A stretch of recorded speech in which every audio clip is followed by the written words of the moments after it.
I am Sean Moran from Wilson Sonsini. I've grown up as kind of an asset finance fellow, mostly on the finance side, worked for a Wall Street firm for a long time.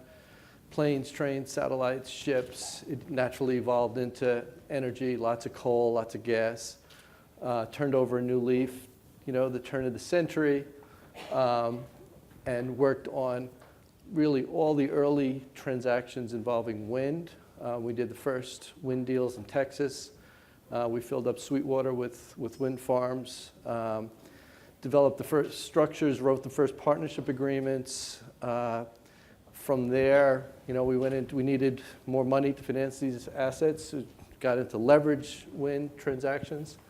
Ran out of tax base, got into grant-based wind transactions, levered grant transactions, leasing of wind, and right around the time that the grant program was coming on, solar finally kind of found its way in this generation of transactions. Worked on the first utility scale type transactions that were out there. The NSO was the first in Nevada, 2006, 2007. Kind of had a birthday. It almost went into 2008.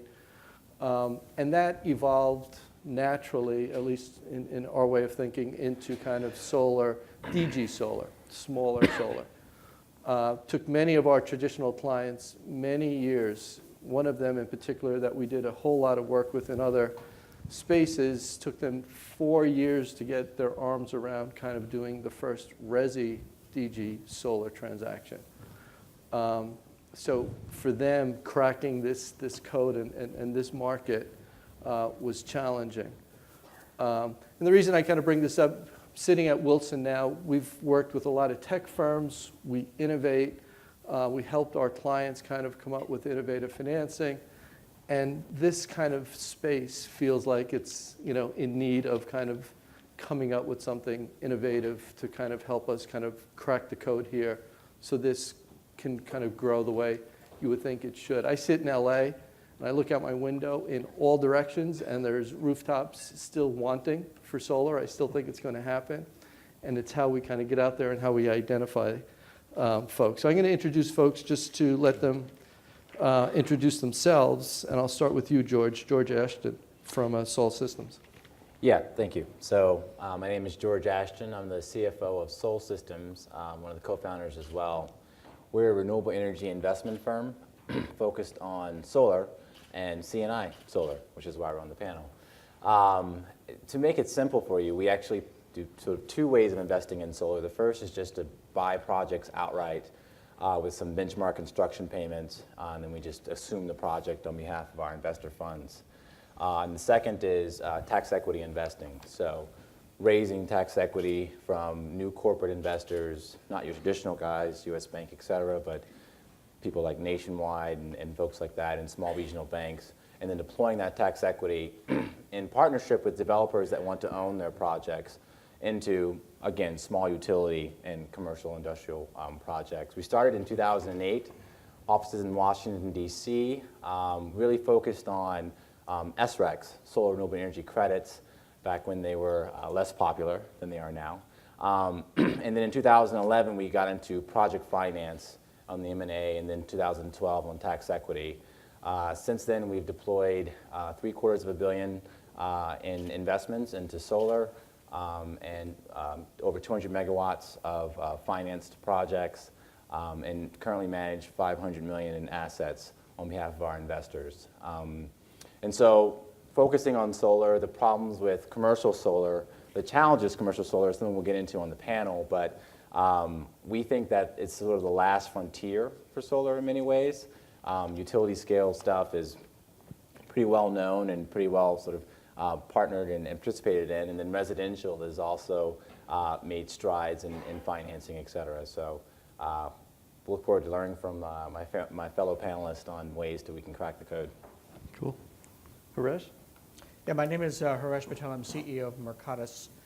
We're a software company that helps investors in commercial and utility scale on the buy side of the giving them the channel relationship manager, CRM, workflow, document management, And what we found is that, the DG space, which is what we've been at for about 3.5 years now, specifically in the software helping investors, is that it's inefficient. We've looked at over 30 gigawatts of projects, maybe over 3,000, and it's a 1.7% closure rate. There's just tremendous inefficiencies, and so we just try to bring out tools and templates that are required to make aggregation easy. It looks easy, but I think everybody that's in the room realizes that it's not easy. There's just a tremendous amount of work that has to go in to match some of the investments that the residential players made to make it look easy. Because, as you said, 4 years ago, even residential was difficult, but they invested a lot in tools and infrastructure to make it look easy and make all the rooftops look the same, and we have to do that same work in commercial. I'm Bert Hunter, the Chief Investment Officer for the Connecticut Green Bank. We used to be known as the Clean Energy Finance and Investment Authority, and was established back in 2011 to help attract private capital into the market and deploy that so that we could achieve our clean energy goals for the state of Connecticut. I joined the Green Bank in 2012, in mid-2012. Prior to that, I had been Chief Financial Officer of a boutique investment bank doing some of the same assets that Sean was doing, commercial aircraft as well as combined heat and power projects, and which is where I got my start and got bitten by the energy bug back in the PERPA years. And then more recently, some commercial solar development prior to joining the Green Bank. So what we have, our whole purpose was to change the financing approach or the deployment approach from incentives. Prior in the 2000s, the Connecticut Clean Energy Fund existed. What it operates by getting a charge on everyone's electric bill. That generates about roughly $30 million of funding for now the Green Bank, but back then the Clean Energy Fund. It would distribute that money every year in incentives that would go to solar, ground source heat pumps, fuel cells. Back in the days when fuel cells weren't working so well, they now work much better, and a host of other activities and new technologies. So we've now moved to a more financing model in the Green Bank model, and in that way hope to leverage, and we are leveraging, in fact, the revenues that we get not only from those that mill rate on everyone's bill, but also some regional greenhouse gas initiative funds that come in also. So in the last 2 years, we've brought in about $350 million of private capital into the market through our efforts, and probably a leverage ratio of about 5 to 1 on average. So we're pretty happy with that. And so we've done some interesting things in the commercial solar area, so we'll talk about that today. And Chris Diaz. Thank you, Sean. Hi, my name's Chris Diaz. I'm with a company called Seminole Financial Services. We're a SEC-registered investment advisor. We advise and manage for a handful of pension funds. We've been in the solar and wind space since 2009. Since then, we've done a little over $500 million worth of financing, both construction and permanent debt. Our focus has been, since day one, kind of 1 megawatt to 20 megawatts, but really probably 90% of what we do has been in the 1 to 5 megawatt range. So we have a lot of experience in the space. Since we got started in the space, there was always this kind of need to kind of look at what customers wanted and then create programs for that. So we evolved from kind of construction to permanent debt. And here in the last, let's call it 2 years, there's been a huge need for tax equity. So we've kind of completed that one-stop shop now. So we offered debt and tax equity, and we're getting ready to close on our first couple of deals in our first fund and focused on the smaller side of the space. And it's a pleasure to be here today. Thanks, Chris. So let's just kind of get into it here. This is we could probably spend the rest of the session on where do we find the C&I? What are the good leads? What are the sales channels? I mean, we've gotten really good at it in the resi space. How do we, and we've done it maybe on the larger commercial space as well. We can understand those. We as a tax equity can look at that and say, I can finance against that, and a developer can kind of move the asset. How do we do that with the small stuff? Where do we find these guys? What do they look like? And where do we go? I'll start. not that I want to give away all of my sales channels, but or my channels for finding projects. But I thought about this question. It'd be for the good of all. Yeah, for the good of all. We all share in the pie. So I thought I could maybe describe the types of clients or offtakes in the commercial space that I think are more promising than others. And this comes from just working in partnerships with different companies and sort of by way of pain. So I think when I think about commercial clients and the kind that makes sense, we always think warm leads, right? And so in the resi space, cold leads, fine, makes sense. You're going to just play the numbers game, call tons of people, and try to have the numbers work out for you. In the utility space, typically, dealing with a corporate client that can do really large projects. So if your hit rate is 2%, who cares? That'll kill you in the commercial space if you're doing projects that are 100 kW through 1 or 2 megawatts in size. And so we try to think of channels that have folks that already know the host, already know the offtake, have a business relationship with that person, and then sort of step into that role of helping that person, whether it's a developer who already has connections in a certain area, or an electrician, or a construction company, help finding those folks and sort of exercising our expertise in partnership with their own leads to try to find projects and reoccurring pipeline from their network. We see about 60% of the US market, and we were pretty surprised. We thought we'd see a lot of repetition of projects coming from the same channel partner. And what was interesting was that there was very little overlap, which suggests that there's still a tremendous amount of fragmentation. And so we're counting somewhere upwards of 500 plus people that actually originate that are trying to seek out some of the people that are on this panel. And it's pretty inefficient. And so everybody has their small channel. They think they see a large part of it, but because we see almost everything, we see that there's a lot of silos. And we would have expected at this level of market visibility a lot more duplication of projects, and we're not seeing that yet.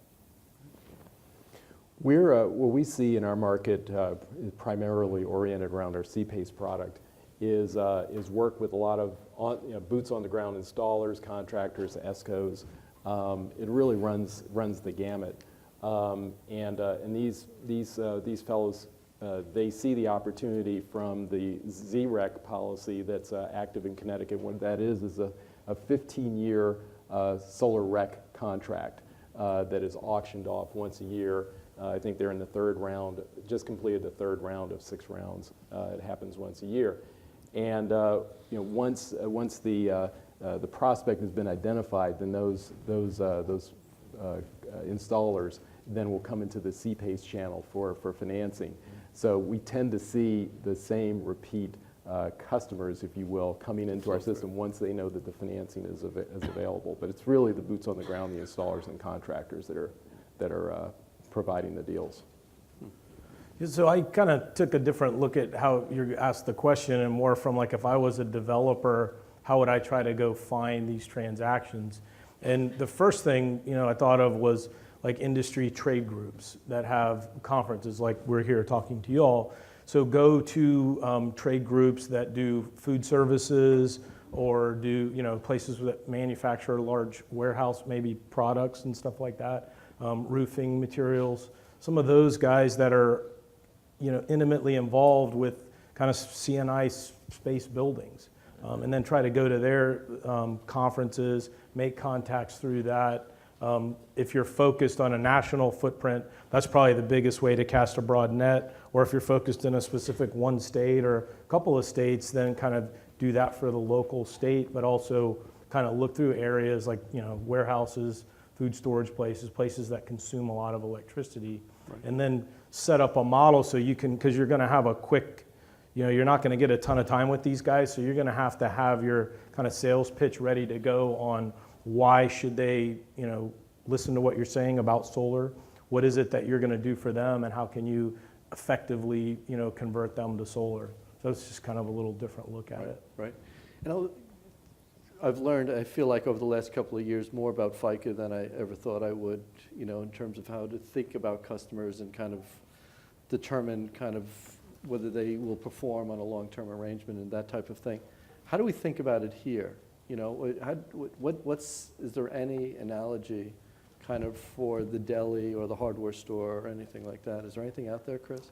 It's a major, I'm sorry. Oh, no, go ahead. I was saying it's a major problem that I don't think we've solved. We've talked to all the experience of the world and people that do FICO score saying, are you looking at commercial and trying to create an equivalent? Because we know it's a major problem that our customers wrestle with, is once you have a grocery store chain or a hotel chain, getting the financials, getting it organized, getting somebody to actually put a stamp behind that like a FICO score is a large part of the inefficiency. So the solution isn't there yet.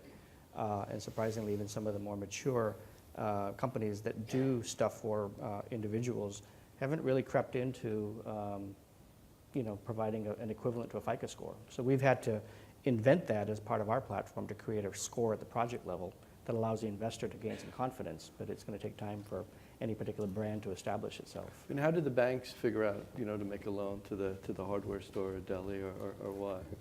Well, the way we do it in Connecticut is through commercial PACE. I mean, that's Right. that's where we're doing it. So effectively, we're putting a lien on the property, so that they can't walk away from that. I mean, the whole purpose is that the lien. How many in the room have heard of PACE? Know generally how PACE works? Okay, I won't bore you with the details. But but that is a way that it stays with the property. So you really can generally focus a bit less on the inherent credit risk of the property owner. But at the same time, we do an underwrite of the credit. I mean, because we want to make sure that the credit's going to be performing for at least a few years, and that you don't have to immediately foreclose on the property. That just isn't going to look good from the state's point of view. I look at this kind of question as a kind of a big Rubik's Cube for this space. It's, you got to kind of twist and turn and try to get all the sides together, but the rest of it, there could be issues. So the FICO score is great for residential. It's hard to use maybe one benchmark at the C&I space to say just this one thing. We take, kind of more hands-on approach if we're underwriting or trying to bring someone in. So maybe they don't have they're not rated, but yet it's an industry or a business that's been around for a while. And you go and talk with the business owners, get their financials, get an understanding, kind of more relationship kind of lending, and drill down to that kind of detail. It's hard to do one size fits all in the C&I, or I haven't seen a standard benchmark yet that gets us comfortable just on the outset of just saying, yeah, that's fine. I would say that we use common metrics though of debt to worth, debt service coverage ratio. We'll do all that kind of thing. So we have certain metrics that we operate by that say if it pretty much falls within this box, and then of course you're looking at the overall credit situation, we'll give it a thumbs up, particularly with the CPACE on it. It's really a dilemma because a lot of the tax equity, like you guys know, like to be able to kind of put it in a box. Yeah. And they want to do $50 million or $100 million type transaction, and to have to kind of think about the cube is challenging. And I would actually separate out. I mean, I think a lot of what you see consumed in the commercial space, at least, the small commercial space, what we're talking about here, is really tax efficient buyers, right? Single tax equity investors, very hard to get them comfortable with non-investment grade credit. In fact, I'm not quite sure it's been done without a significant wrap. What I'd say about the credit stuff we're talking about is, kind of like Chris, we've developed our own methodology that our utility funds have bought into, and we get projects financed with that, and we actually go out and sort of raise additional funds with not the FICO score, but the 3 years of financial statements and some sort of Rubik's Cube black box financial analysis. In terms of what's going on in the industry, I think there are a few entities out there that are really trying to tackle this. Moody's, I know, is one of them. And then there are a few rating agencies that are looking at, I think there's going to be a commercial securitization coming out in the not too distant future. And so there'll be securitization of assets that are coming only from the commercial space. Right. Those may be better credit commercial space, but it's like a step in that direction. So, if you look at CMBS and some of the other commercial lending markets, that's collateralized lending, but I don't know that any bank can say there's one thing they point to for commercial credit for lending. I think they all have sort of their own models, and it's about convincing your investor that your model is a good one. And then eventually you get data, and that supports that you have done a good job, or it shows that you haven't based on losses, et cetera. So, well, you know, when you think about credit, you can not only think about the offtake credit, but then the people actually building these projects are often smaller developers, smaller EPCs. And so there's also the question of how do you get investors comfortable with a smaller EPC, a smaller developer EPC that wants to build this project and stand behind the O&M and the workmanship for 15, 20 years. Right. So lots of problems to solve and different sort of ways to address them. But it raises a good point. I mean, full confession, I grew up on the tax side, you know, trying to find a subsidy and attach it on an asset. And maybe this is kind of an industry that doesn't necessarily fit kind of that mold, that it needs to be a securitization, or it needs to be PACE, or it needs to be something, maybe insurance products, or you need sponsors that accumulate these things and are creditworthy, you know. We enough. actually, yeah, we've made it work with CPACE, and this is how we did it in the small commercial side. What we did was when we put a $60 million fund together to do residential primarily, but one of the things, and this was my personal want, having had some experience in the commercial side, and knowing how challenging it was, I said, let's have a carve out in the fund for C&I. And it was going to be up to 1 megawatt, so it could be supported by the ZREC. And so the only requirement was it had to be supported by a ZREC. It could be a municipality or a school if it was in a municipality that was rated A3 or greater, or secured by CPACE.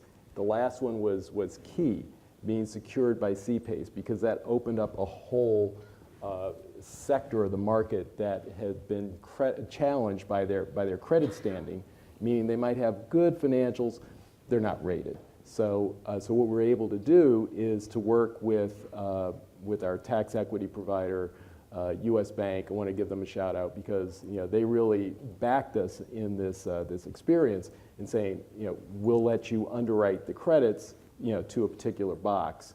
And the lenders, because we leveraged the fund as well, the lenders went along with that program as well.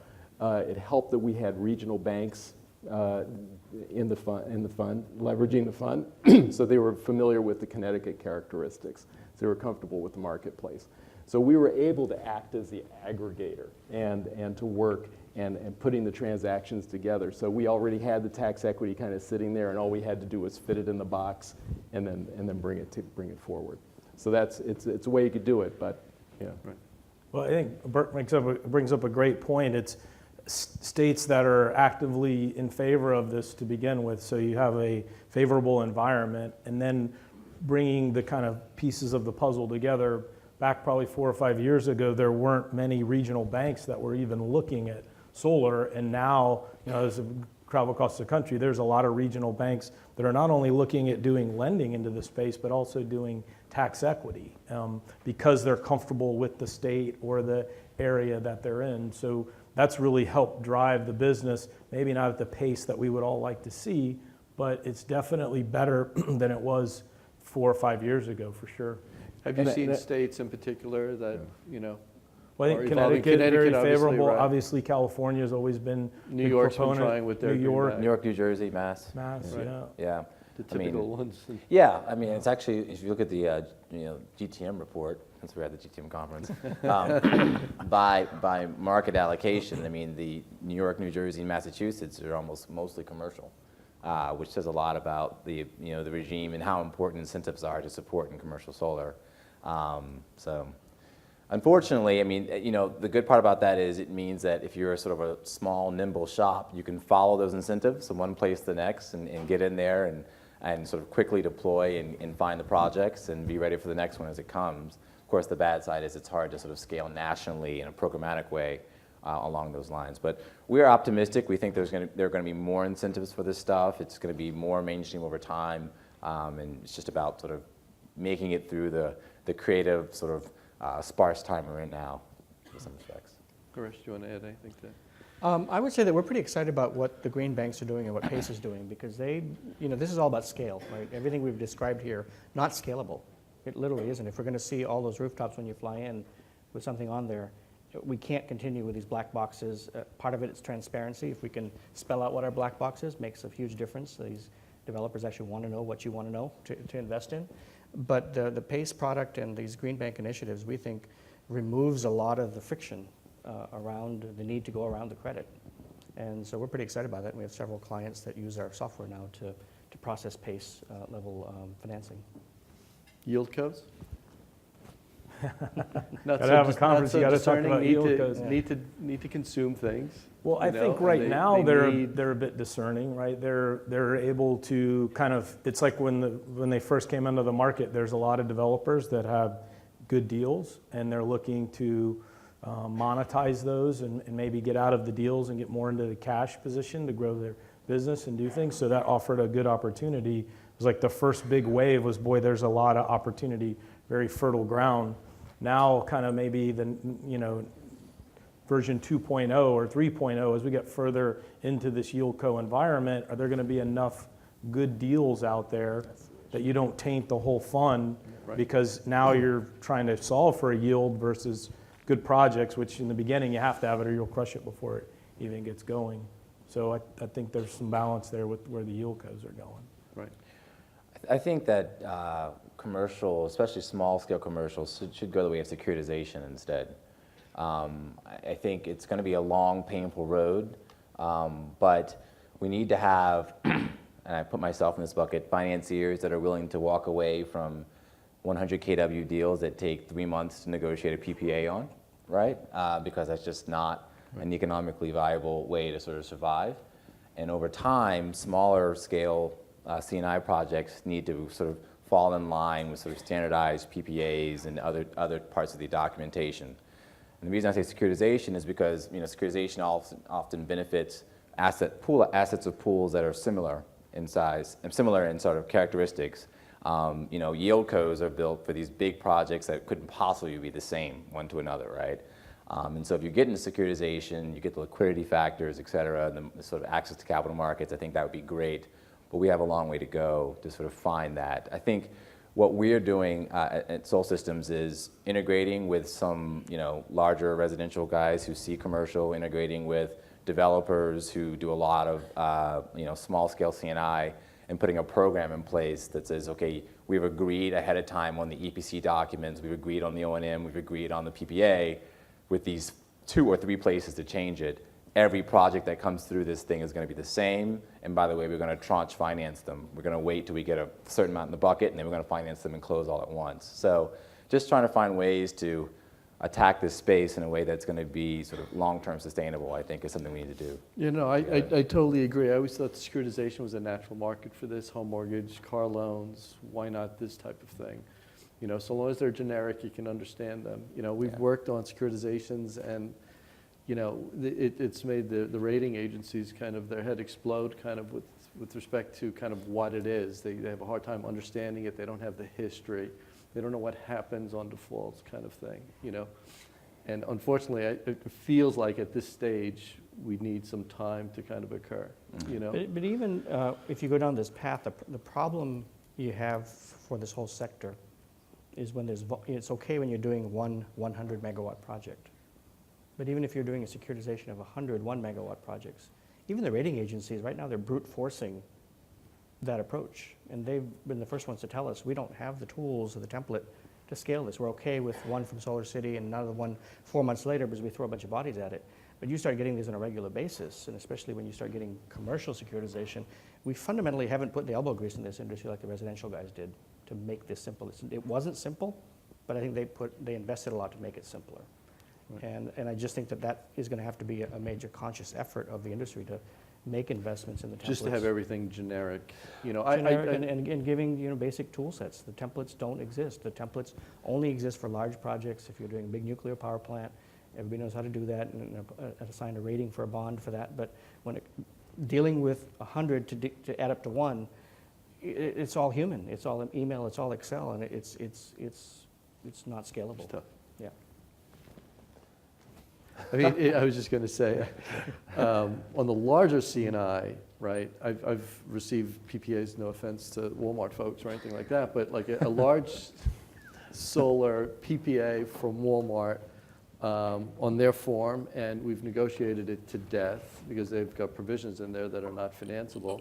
Finally settle on it, come to grips, give them another store that form, and they want to renegotiate that form, same company, you know?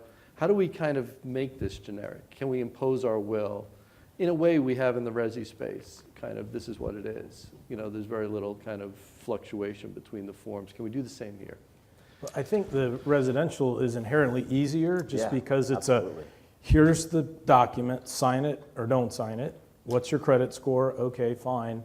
Okay, then from a tax equity perspective, I can take 1,000 of those that all little widgets look exactly the same within a certain range, and it's easy for me to put that in a box. Now, you approach the same thing to CNI, nothing looks the same. There's no FICO score. Each document is different. There's some people that have some standardized PPAs, but as you know, you're dealing with Walmart in California is going to be different than Walmart in Nebraska or Arkansas, and then you get into a lot of that arm wrestling. And well, that's what ends up really hurting the CNI space's ability to transact is transaction costs, right? So if the attorney has to spend a ton of time back and forth, takes time, so you're probably a month or 2 months into it, just to get to a place where you can start thinking about what you're going to do. The costs are already racking up. You know, that's the stuff that kills them. You got all this, from a tax equity perspective, you got to have the CPA bless all the models. So the way, approach that we are taking, I haven't perfected it yet, but is to have a kind of take it or leave it partnership agreement that has very little flexibility, take it or leave it kind of, you know, CPA structured model. But unfortunately, it's not going to fit for everybody, because if you're doing a bunch of the larger company, I don't see a way that you could go to a Walmart, just for example, since you use their name, and say, okay, here, take this document or leave it, because they'll probably just say, here, go, goodbye, because they're not going. They want it their way, and they have the right to do that because of what they are as a corporation. And the other kind of point that we brought up earlier is, are people in favor of this? Is the climate such that they're willing to try to work with you?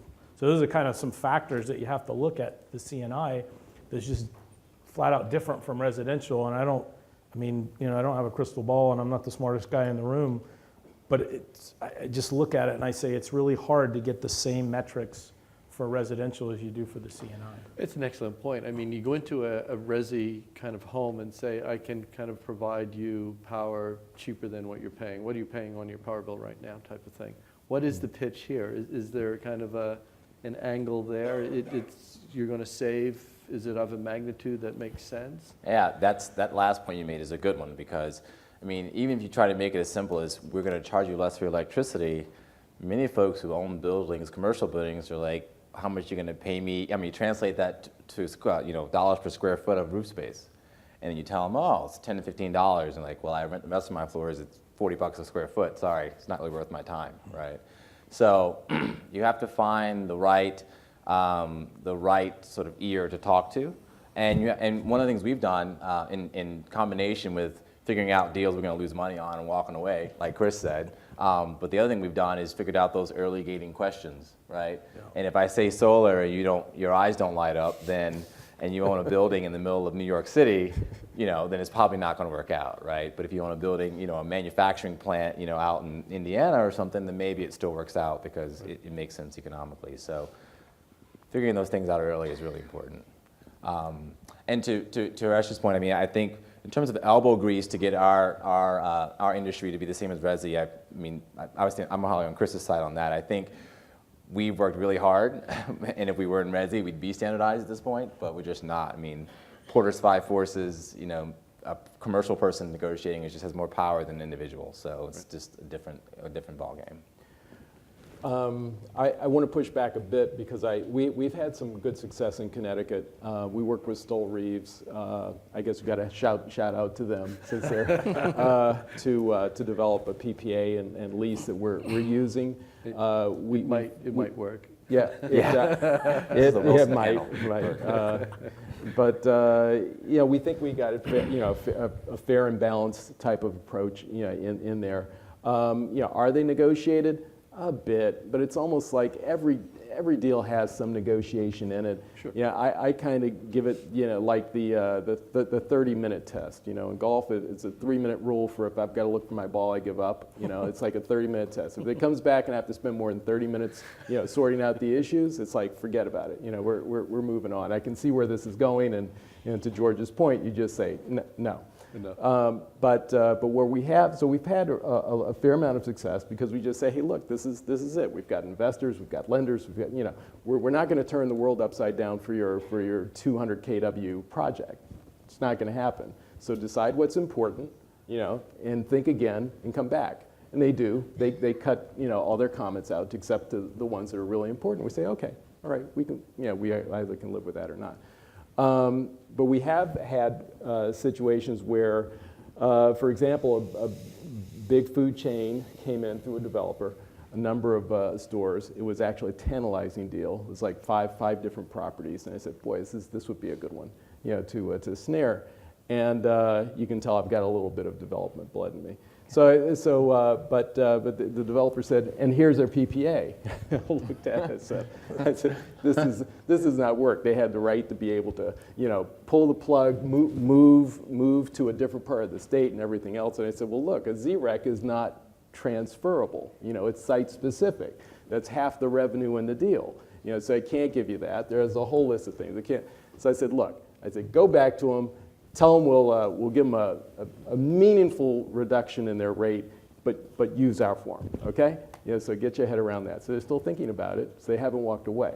But that's a way you have to know when to push back and just say you're not going to do it and use our form. So.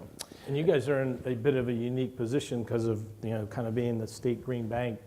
You have a little more kind of muscle behind you versus just like a developer going in, trying to negotiate with some of these guys. Yeah, and don't get me wrong. I mean, we're doing this not because we want to corner the market on finance in Connecticut. We're doing this to get the market primed and started. And so, the next move for us is out of the market and let, everybody come in, flood in after we've kind of, gotten things going. So that's our objective here. So. And you guys, do you all provide backstops for the lenders or the tax equity people in any way, or you're just kind of using the ZREC program? In that fund, we're actually the sponsor equity in that fund, so we put up a certain amount of money, but it's beyond that. No. I mean, I think also we love to finance everything on 20-year, 15-year PPAs on top of someone's roof. They, wear a certain amount of the risk, and they can't move, and they have to agree to 2% escalator. I think, the financing world will have to bend some as well to find products that make sense for the commercial space. So things like shorter-term PPAs, right, or remote projects that aren't on top of the roof of the building. And so these are things we're sort of thinking through and working through and trying to figure out how can we make the sale to these commercial guys more appetizing. Now, we're not a developer, we're not selling it, but ultimately, like every other financing transaction, we sort of drive the developer's ask in what we can finance. So just sort of thinking through that, you guys sort of thinking through different ways of approaching that and ways of making it easier for the commercial customer to swallow the what's being asked of them? Yeah, well, okay. Yes. In addition to CPACE, I think another way of making it easy is to do on-bill repayment, and to do that, that's another security and collection mechanism I think can work very well in the C&I space, as long as it stays with the meter at the particular location, and you get shut off. So you've got the stick to work to enforce your rights if there's non-payment. The typical knock by the utilities not to give you shut off rights is they always point to, they always say you've got a pregnant mother in the middle of winter with 3 kids and you can't shut off her power, right? Yeah. Well, in Connecticut you can't do that anyway. But beyond that, because it's in statute, really, it says that you can't. But for a C&I, you would do it anyway, though, right? You wouldn't cut it off. No, we wouldn't do it anyway. Right. We wouldn't do it anyway. You just have to have the stick. But for a C&I customer, you darn tootin' we pull that plug, because if you're not going to pay for the power, you're going to get your power cut off. But it's these policy tools that can be put in place very effectively, I think that gets over, what's a commercial FICO and everything like that. Because at the end of the day, you need a collection mechanism. You need an enforcement mechanism to make it work. And I think these things like CPACE, on-bill repayment, I heard someone talking about aggregating bills across virtual net metering, which I think is a bit of a, that's a heavier lift because I think the policy initiatives there are a little bit more. But I think that, certainly CPACE, certainly OBR can work very effectively. Just some other kind of unique ways of looking at it, like kind of a solar garden concept, but commercial solar garden where you are in one big area and you're breaking it off for a commercial and through that virtual net metering.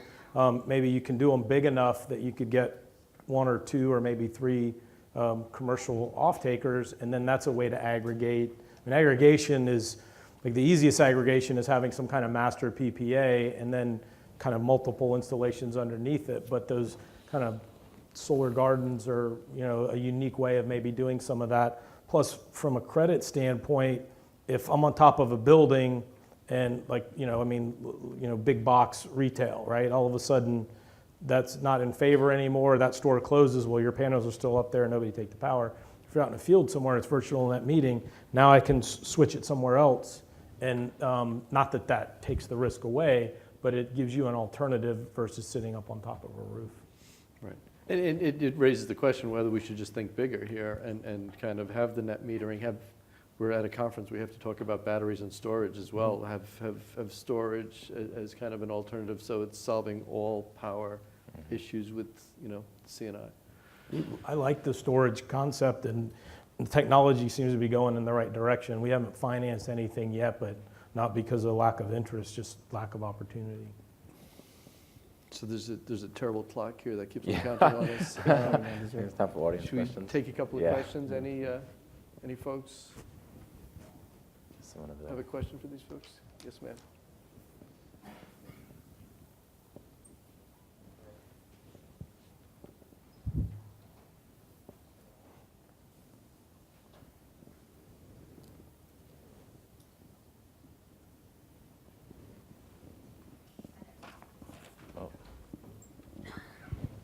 Hi there, Pam Cargill. Could any of you speak to efforts like SAPC and True Solar and talk about how the efforts around those could maybe stimulate this space a little bit more? Because there's definitely some opportunity there in terms of standardizing documents and standardizing a lot of the processes. Like Harash was speaking to that quite a bit. There is a lot of standardization that needs to happen in order to spur this space on. Yeah, we've been active in SAPC, and it's been pretty encouraging to see what other industries do naturally in much larger scale, but I think it's up to 300 different private and public companies together, all the big brands and all the smaller players, getting together and trying to create standardization so that the Walmarts of the world begin to see the same document from everybody. So there is a lot of good work out there, but I think one of the shortfalls of SAPC is, if you did a show of hands here, we're at a solar conference, how many people know about it? It's part of it is that it's been under-marketed. But there's a tremendous amount of work that's gone in to actually solve a lot of these problems so where we can all adopt the same documentation and then we're all presenting the same unified front to these rooftop owners. The difficulty in our market in general is that if you look at something like the mortgage market, the guarantors of 75% of the nation's mortgages all require the same forms, right? And so that drives standardization of forms. Very difficult to get in a space like ours where there's no one buyer or holder or owner of projects. I will say sort of a natural occurrence, especially on the residential side, but even in commercial solar, is that PPAs from one to the next are starting to get more normal. People have better understood the terms in a PPA that make it unfinanceable, and so you see that less often than we used to. But whether or not we get to a standardized form for everybody, I just don't know. Something has to drive that, like a warehousing facility within the commercial space. Good point. Yeah, I think those are good efforts, but and especially on the side of the off-taker and negotiating with the off-taker. But from a finance standpoint, for me, I have a responsibility to my investors to underwrite the deals. So no matter what matrix or whatever someone comes to me with a score, or we came up with this or came up with that, I'm still going to underwrite that deal. And so that I don't see anything that would replace that, because that's if I do something wrong in the underwriting process or take someone's word or matrix and there's an issue, then I got to go answer to my investors. So I'm going to do everything that I'm responsible to do. So that's the only place where there's kind of a rub between some of these matrices that are out there. And I think they're all good efforts, and they help get you closer and narrowing in on it. But you still have that where most finance people are going to want to underwrite the deal. Any other questions?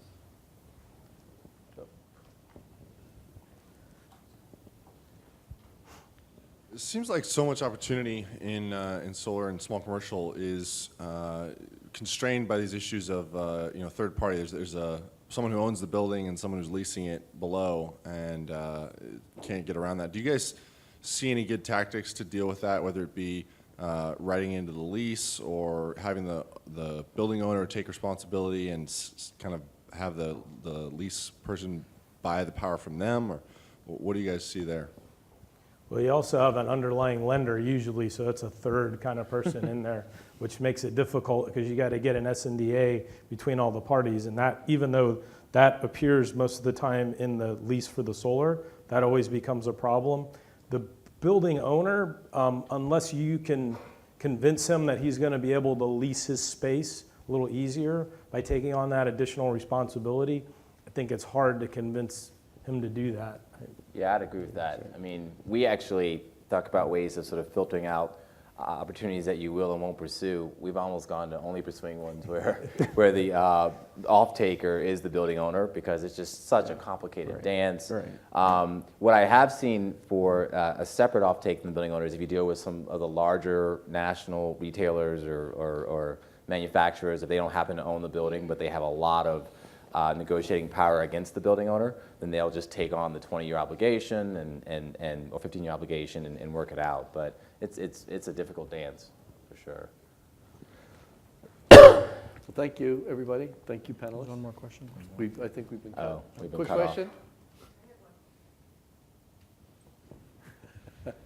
Is there any kind of strategic effort to sort of pick the biggest small users to target first in order to actually help climate change? I mean, is there any strategic approach that you guys are taking or anybody else is taking to, like the Japanese are doing with their 24-hour groceries, or, really looking at how do we have a big impact on global climate change first, and with those small users, that small commercial that are really big users? It feels like most of the users have moved away from climate change and are more interested in just the economics. Does it save me money? And so I think early adopters, there was quite a bit of appeal to that, but as we're maturing, the argument is more shift to just pure economics from what I've seen. Yeah. Okay. Thank you, everybody. Thank you, panelists.